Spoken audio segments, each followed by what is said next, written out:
Absolutely. And if you got a great team working on it, it's all about the clients and getting what's best for them. Yeah, exactly. That's what it comes down to. We all had a common goal for your seller, the buyers, and all of that, and it worked out great. Yeah. Yeah. Absolutely. You keep those properties here because when you're moving to Oklahoma and you've never lived there, like that's a big deal. Yeah. You know, what if you don't like it? Right. At least they got a place to come back to, right? That's true, yeah. So, Instead of just selling everything and getting out there and being like, oops, I just made a mistake. Exactly. You know? Exactly. Or being out there for a couple of years and not liking it. Yeah. And then you spend all your money. Right. Right? So now you can't move back. Yeah. It's not only about the specific transaction in Oklahoma, for example, about just that house and nothing else matters. It's like, well, wait a minute. You ask the client, what's your goal?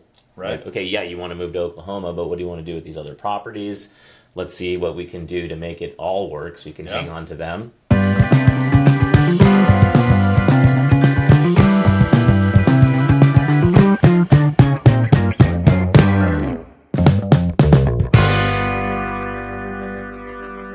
Yeah, that, and then it seems like when it comes to list price, there's so much more interest when a home is turnkey. Yes. And the work's been done compared to if it's a fixer. Yeah. And it's not dollar for dollar either, as I'm sure you see all the time. I mean, you could have the same house that's fully remodeled, and let's say somebody put in $100,000 of work or something, and it sells for $1 million. But if they didn't do that $100,000 of work, they're not selling it for $900. Right. It's probably $800. Yeah. Right. Yeah. Yeah. It's interesting because most people just want to move in and be done. Yeah. You do have the people that enjoy that stuff. Absolutely. And they generally have a background in it. Yeah. But for the most part, right? I've noticed the younger buyers really want stuff that's just turnkey too. Yeah. Yeah. Because they're working all day long, they just want to come home and just relax and have their house that they can just hang in. Right. You know, and a lot of the younger clientele that I'm seeing, they go to work and they come home and they hang out there and that's it. Yeah.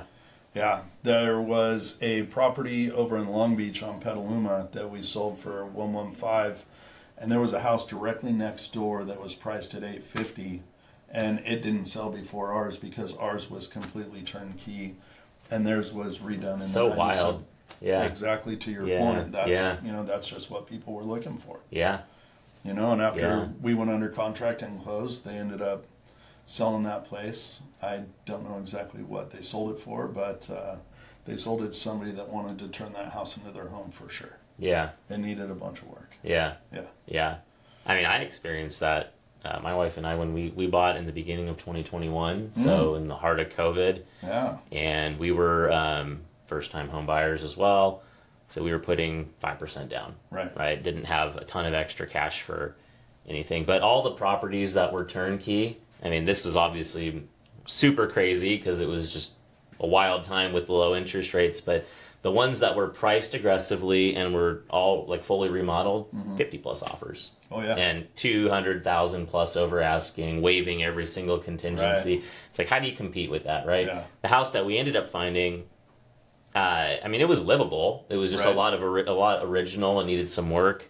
The house is 50 years old, but it wasn't bad. Yeah. It just wasn't remodeled. 5 offers came in. I think we were 25. We still were over asking because it was that time, but it was only 25 over asking got us in the door, and it appraised. Yeah. But and then we ended up doing some work on the house ourselves and like new flooring, just basic stuff. Yeah. To where if it was being sold the way we have it now, it would have gone for way more. It's just interesting. It's built in equity. Yeah. It's just interesting how that works though, because a lot of people aren't willing to do that. Right.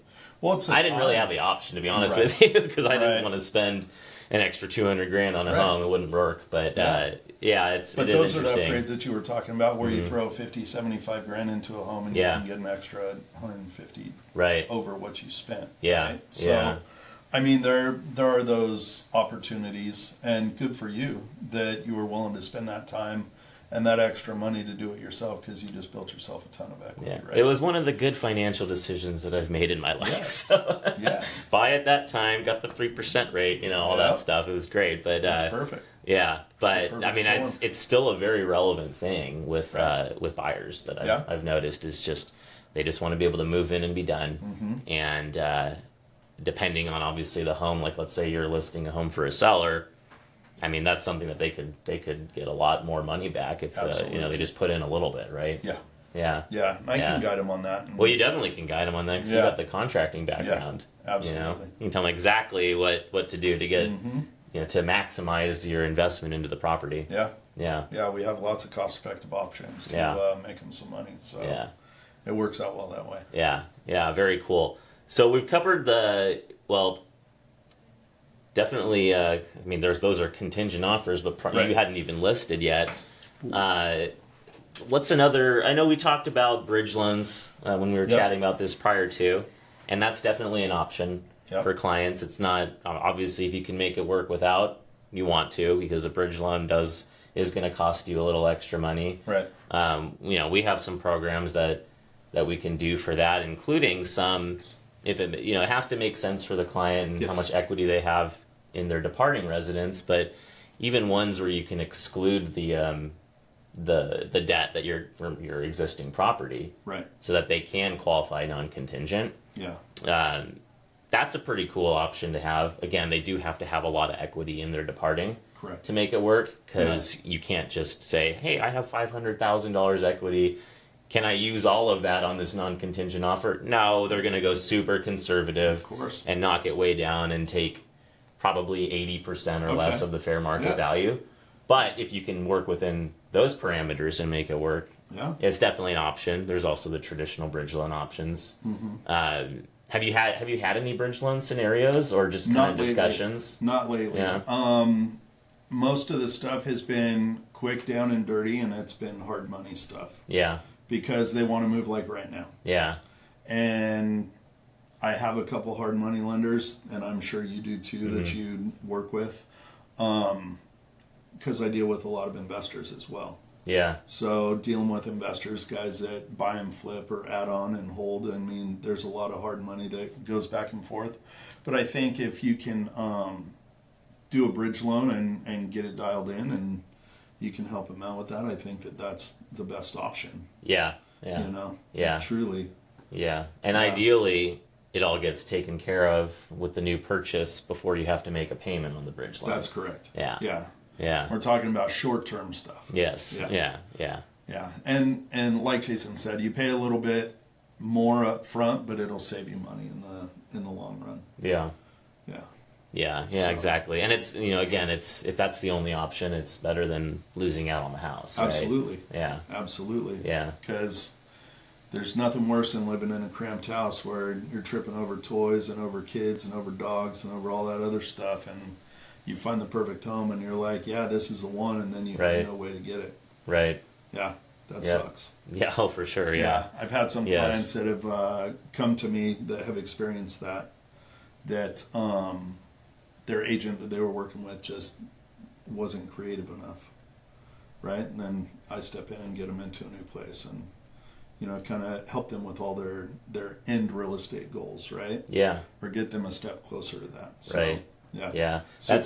That's probably a big challenge for you, I would say, when you're trying to negotiate, depending on who's on the other side of the transaction, is getting people to see that, hey, this is a viable option, because I would imagine a lot of agents that you're working with, like let's say you're representing a buyer, they're just they're not even hearing what you're saying, and they're like, oh, this is going to be a contingent offer. No, sorry, we've got this FHA offer, even if it's super borderline or something, but they're non-contingent because it's a first-time home buyer. Right. This one looks better, but in reality, it's probably not. But then I have a little bit of mortgage experience, so I put on my mortgage hat, and I'm like, okay, where's their debt to income ratio? Like, what happens if the rate goes up a quarter? Right.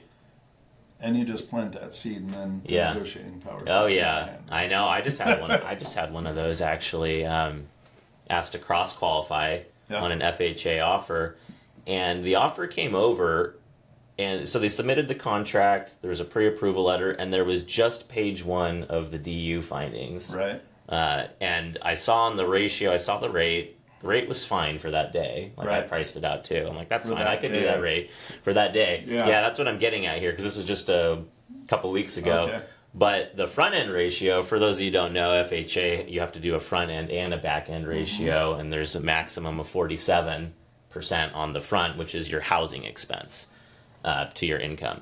It was like 46.6 or 7 or something. It was right there. It's like, wow, if this rate goes up an eighth of a point, they buy a tank of gas something on their credit card. Yeah, if it just barely goes up, or they didn't calculate something in the housing expense correctly. So I asked them, like, well, let's do a cross qualify. They ended up withdrawing their offer. They didn't get any further than that. But it was shortly after that the rates jumped up significantly. Right. So something like that, if you're reviewing that offer, that, not that it's a red flag, but it's, hey, we need to dive into this a little bit more. Right. You know, and just because it's a non-contingent offer, let's say, I don't even remember if I think this one was a contingent too, but you know, even if it's not, it's like, oh, cool, this came over, everything looks great. Not necessarily, you know. So it's always good to have a second set of eyes on it. That's in the mortgage industry. I mean, to cross qualify or have somebody take a second look, it's always a good option. Yeah, especially when you're a listing agent. Yeah. I mean, I'm not scared to have anybody look at my clients' loans. I know they're not going anywhere. Right. Because we got the right team, right? If anybody's watching this that's scared that somebody's going to steal your client's loan, like, don't even sweat that, because most loan officers aren't in it for that. Right. At least the guys that I work with aren't. Yeah, and that's how I am. I'll tell the loan officer when they call me too. I'll be like, hey, look, this is just a formality. You know, I'm sure you're doing your job just fine. Just send me over these few things so I can put the seller at ease. Right. And that's it. Now, if they come over and they've got some outlandish interest rate on there for a conventional loan and they got good credit, I'm not going to sit there and try to steal the loan. I'm going to ask their loan officer, like, what are you doing? Right. You know, like, is there a reason why, like, this client's rate is this? That doesn't really happen. I'm just throwing out, you know, a potential scenario or something where the client is not benefiting. You're just looking out for and we're just looking out for the client, but at the same time, you know, you don't go and call the client, hey, guess what I can do? Right. That's more, you know, that's not how you run a business, obviously. And, you know, I'm like you, I'm referral-based, relationship-based and all that, and I would rather establish some rapport with another loan officer than burn a bridge, you know? I mean, shoot, that's how we met, right? Yeah, exactly. Like, I didn't know you before that transaction in Hawaiian Gardens, so it's it works out. Yeah. When you do good business, you meet good people and you get good teams, and that's how this whole deal runs. Yeah, I mean, it goes a long way. And again, it comes down to communication as well. Yep. I mean, I know there's a lot of loan officers that like to just sit behind their computer and don't reach out or give updates to on the seller side, the listing side, anything like that. They just rely on the buyer's agent to do all of that. Right.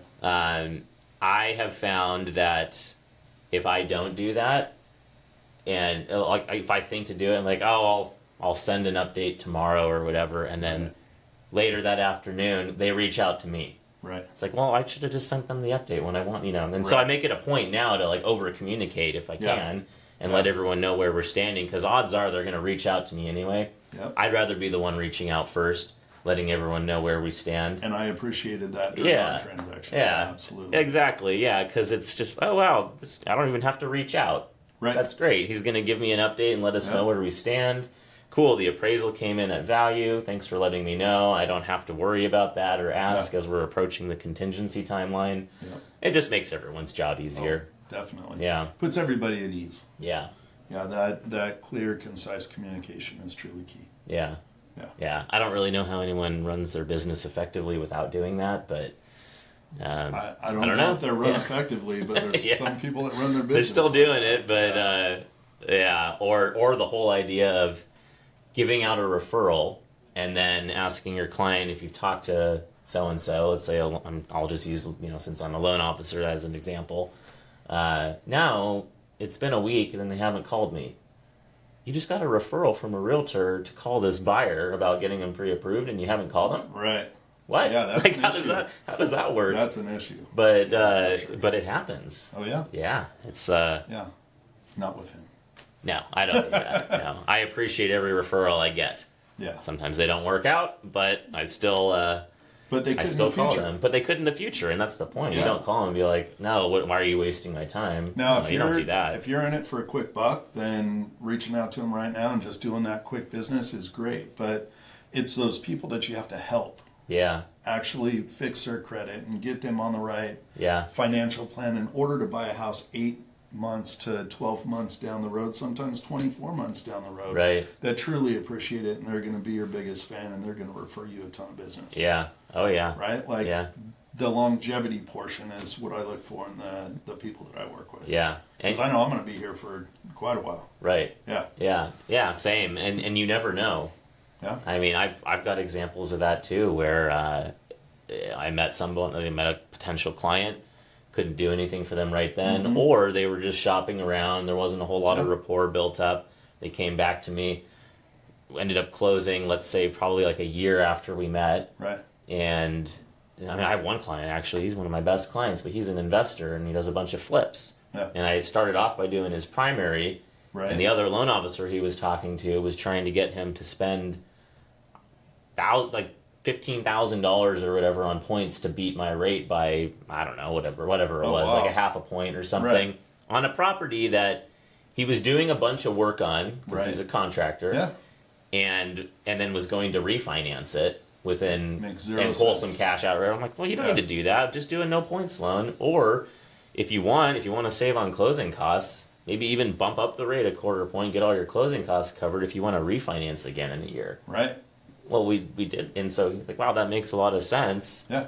Thanks for explaining all of that, because I have this whole plan and not just this transaction, That's it. right? And Yeah. and that's exactly what we did. Yeah. And now we finance a bunch of his flips too. That's awesome. Yeah, and Yeah. if I would have just been like honed in on, nope, just got to figure out a way to beat this other loan Right. officer On this one deal. Yeah. would have lost out on all the rest of it, Absolutely. right? So Absolutely. that's where it comes back to. It's like, yes, we want to get paid and this is our career and job, but the primary goal should be your client's needs and Yes. goals, right? Absolutely. Yeah. And if you have that at the forefront of your mind, everything else kind of takes care of It itself. does. It Yeah. does. The money will come. Yeah. Yeah. Yeah, exactly. Yeah, if you don't worry about it, it'll come. Just as long as you strive to give the best service that you possibly can to your clients and know that your service is second to none, you're going to do just fine. Yeah, exactly. Yeah. I like that we're in alignment on that. Yeah. Ray's someone that I really enjoy working with. Sometimes it's really, you got personalities that clash, or they don't see things the same way that you do. It makes it a lot more difficult. Yeah. But when you surround yourself with people that you're in alignment with, Yeah. it makes the job a lot more fun. Yeah. Yeah. It does. Yeah. It truly does. And if I could pay AT&T with smiles, I'd totally do it. I wouldn't even collect checks. Right?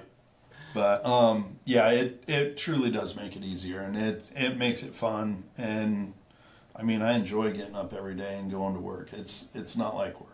Right. And people will say if you love what you do, it's a great thing. I loved construction. Body just broke down to where I couldn't do it anymore. So now I'm doing this, and I get the same kind of fulfillment that I did from the construction business when people would go in and say, I never believed my kitchen or my bathroom could look this beautiful. And then I get buyers or sellers that said, I never believed that the transaction could go this smoothly. Yeah. And that's our job, right? We're the buffer between the start to finish, and everything in between, just kind of make that experience as pleasurable as possible, with dealing with everything you have to deal with, of course. And not hiding anything, but the way you deliver everything and the systems that you have in place truly play a big part in how easy things go. Yeah. It's like the old adage. It's life is 10% what happens. Maybe that's the percentage, or I'm just throwing it out. But a very low percentage. I'll buy it.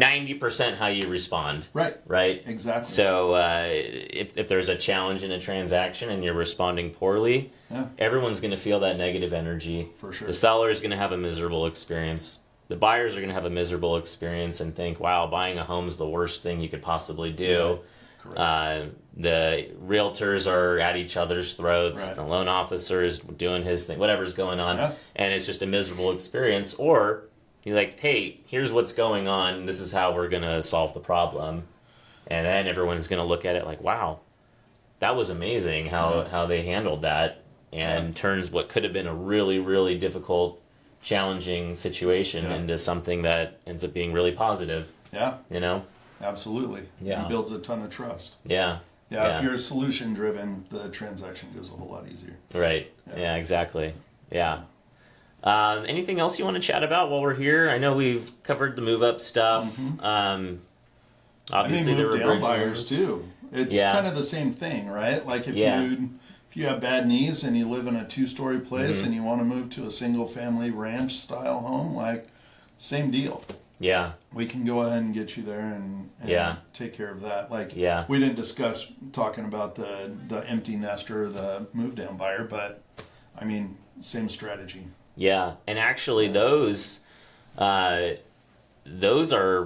for the most part probably a lot more it makes a lot of sense. Yes. Because even right now with how everything's a lot more expensive, because if they are moving down, odds are they probably have a ton of equity. Correct. They may be able to just buy cash or maybe a really small loan.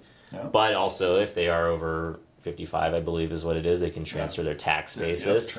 Because that's the other piece when you are moving up is let's say you bought something for half the price of the new home that you're interested in. It's like not only is your mortgage going way up and the rates are high, but then your taxes are going up as well. It is a lot more expensive, so you got to factor all that in. But as a move down buyer, especially someone of retirement age, they can still transfer that tax basis. Yeah.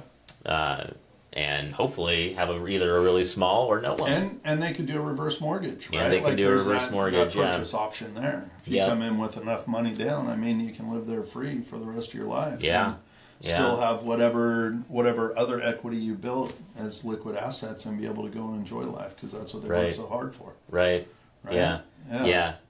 Reverse mortgages they definitely have a negative connotation if you don't understand how they work. Just like anything else, if you don't understand it, sometimes it's viewed that way. But depending on the person's situation and what their goal, again, coming back to goals and lifestyle and everything, it can make a whole lot of sense. Absolutely. Yeah, and sometimes it's the only option anyway. If they don't have the income, and if you just want flexibility, right? Mm-hmm. Like that's a great option. Yeah. So instead of buying a house outright. Right. Yeah. So, good stuff. Good stuff indeed. Is there anything else you want to talk about? No, I mean, I think that's it. I mean, I really enjoy chatting and hearing your perspective on the negotiating when it comes to, selling to buy. That's really big, and it's something that is coming back. I'm seeing more scenarios surrounding that. Whereas, again, last year, a couple years ago, it wasn't even an option. There wasn't enough inventory. Right. The offer wouldn't even get entertained for the most part. Mm-hmm. But, unless, maybe they were already selling their home with all contingencies removed. Right. For those buyers, it's like, okay, that's a little bit easier to deal with. But it is coming back now, and it's also not just because this is kind of more the new normal, but also it's been a few years and people have gained so much equity to where it does make sense. They're outgrowing that condo they bought just before COVID or whenever it was. And because now maybe they have a couple kids, whatever, got to find something else. COVID. And I know, right? Right? It's something that is going to be a lot more common. Yeah. And choosing the right agent to negotiate that is really, really key. It is. And if you don't have those negotiating skills, the buyers are just going to be spinning their wheels. And that's just one part of it, right? And then to have that agent that can get you the most money for your property that you're listing as well. Right. That's the other part of that whole piece of the puzzle. Yeah. So that's truly key too. Yeah. And you want somebody that can negotiate that deal and have your best interests in mind and just have a game plan.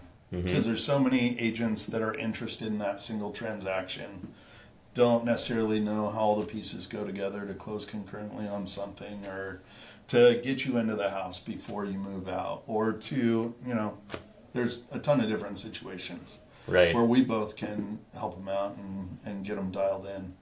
Right. You know? Yeah. And that's why, like I said, it's really important who you choose to work with. Make sure you're working with somebody that isn't just transaction based, isn't just only about the paycheck for that transaction, but is actually going to listen to you and hear what your goals are, and then put together a strategy, right? Yeah. Not have the strategy ready to go because it only benefits you. Yeah. But create a strategy that benefits your clients. That's it. Yeah. That's what it's all about. Yeah. Yeah, absolutely. Cool. Well, thanks for joining us, Ray. Yeah. Let's do this again soon. Once again, this is Ray Ortiz, real estate agent with TNG. Yep.